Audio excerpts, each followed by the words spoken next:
It was a blatantly political act. There's no doubt about that. You can read the Gospel according to Mark. You can read the Jewish historian Josephus. Their accounts, to be sure, differ, but it was political. John the Baptist, this religious man, was interfering in things political, in things in civic life, in things that didn't concern him. He should have known to leave well enough alone Herod's business. It didn't concern him. Except that Herod, though he didn't want a religious person's interference in his very political choice to marry his brother's divorced wife, he was happy to curry the favor of religious people who were happy to accept his proximity to power to get him what he wanted. John was simply pointing out to Herod, if you're going to claim some religious mantle, you need to follow it. And you're not.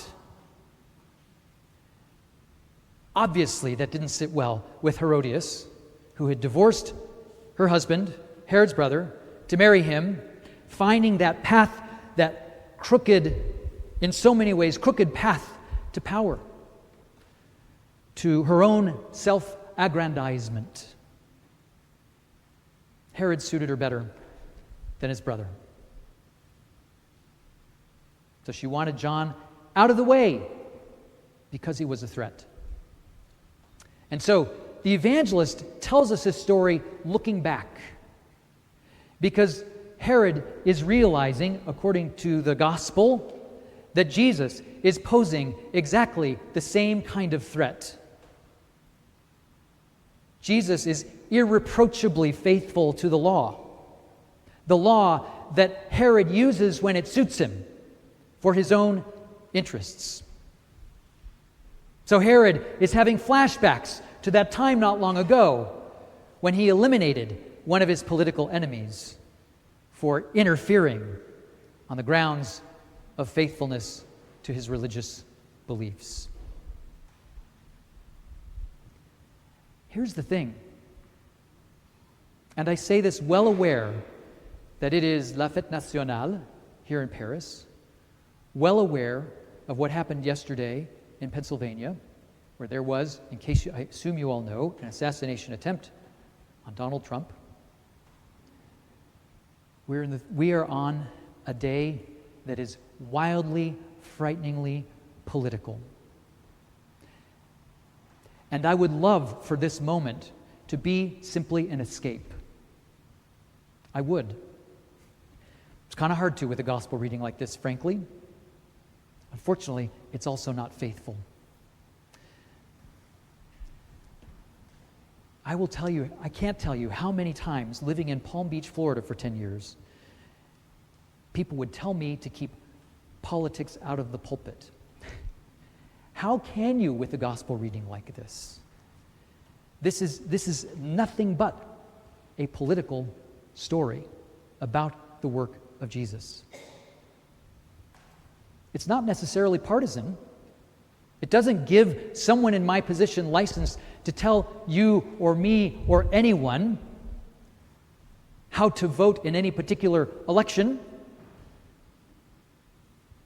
But it does tell us that if we're going to follow Jesus, faithfulness to Jesus must shape our interactions, our choices, our priorities, our values in our civic life. It has to. If we think for a second that when we walk in those doors, the way we live our life out there has no relation to what happens in here, we are deluding ourselves. And there's way too much of that in the Christian church around the world these days. There is a massive disconnect between the words of Jesus, what he asks of us, and how so many people who claim to follow him claim to live that out in the world. Too many people treat their religion like Herod did. Too many of us, at least sometimes, treat our religion like Herod did. We use it as a justification or one of many means to get ourselves and our families ahead. I'm sorry, if you think you don't, we probably need to have some deeper conversation, because we do in so many ways, and it may not be as blatant as Herod in this story, but we need to be honest if we're going to be clear at all about what it means to follow Jesus in our everyday life. So too often people do that. They use religion as a justification or a means to get themselves ahead. But that doesn't mean they're separate. If we're serious about following Jesus, then when we have the opportunity, and thank God you and I have the opportunity to have some say in our common life, thank God for that, because most people in most ages have not had that right. And thank God we do. Right? But when we do, if we're serious about following Jesus, step number one is we learn to get clear. We practice prayerfully and courageously getting clear about what our self-interests are in those particular decisions that we make in an election or a vote or whatever it is. We get clear about what our self-interests are. We name those, we own those, and we set them aside. We ask for the grace not to let those drive what we do. And then we ask for the grace to let our hearts break at the things in the world that break the heart of God.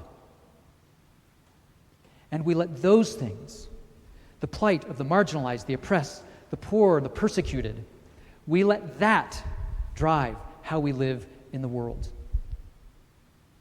We operate on the gospel belief that if this world can work in a way that is better for the least privileged, it will be better for everyone. I have no idea what political party that might be. I haven't found one yet. But that's what we choose. And if we're not choosing that, even at the risk of our own ostracization, even at the risk of our own loss of place or power, even at the risk of our life, we're not being faithful. That's why this story is in the gospel. It's the only reason it's there.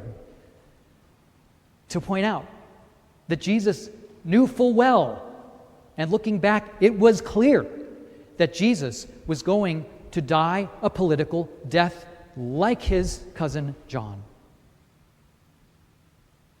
It's clear in the gospel, all the way through it, that if we embrace and strive with all of our being to bring about this beloved community that Jesus envisions, we will get in trouble. Maybe not all the time.